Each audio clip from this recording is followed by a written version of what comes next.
On sonne à la porte. Un grand type brun me tend une enveloppe. À l'intérieur, un document à mon nom. C'était le cadeau que m'offrait ma mère pour mes 17 ans, le permis de conduire, acheté comme n'importe quel autre produit au supermarché et livré à domicile.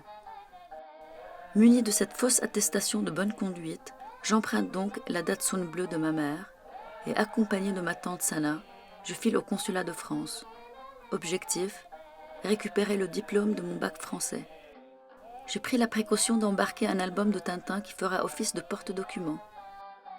Le franchissement de la ligne de démarcation, malgré la file d'attente habituelle, se passe sans problème. À la sortie du consulat, je glisse fièrement le diplôme de mon bac français entre les pages de Tintin marche sur la lune. Moi, je marche sur un nuage.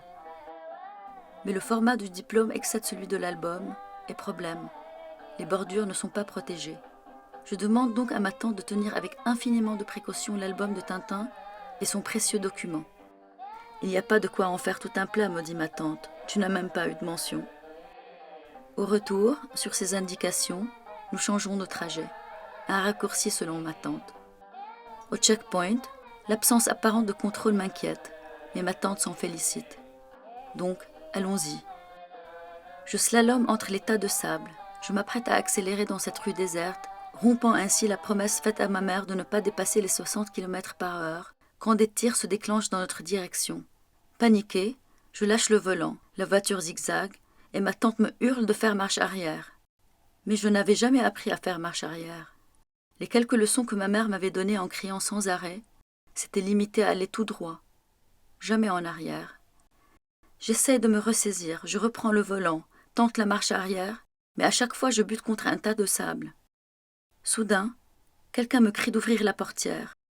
Comme s'il surgissait de nulle part, un soldat rampe jusqu'à moi, se glisse à l'intérieur de la voiture en me repoussant violemment sur les genoux de ma tante, nous ordonne de baisser la tête tout en faisant marche arrière à la vitesse de la lumière. Penaude, nous avons fait demi-tour. Les bords de mon diplôme mal protégé par Tintin étaient tout déchiquetés. J'ai appelé ma tante Sana à Beyrouth. Elle m'a dit que les files d'attente pour l'essence étaient encore plus longues que celles d'autrefois au checkpoint. Elle m'a demandé aussi si j'avais appris à faire marche arrière, maintenant que j'avais le passeport français.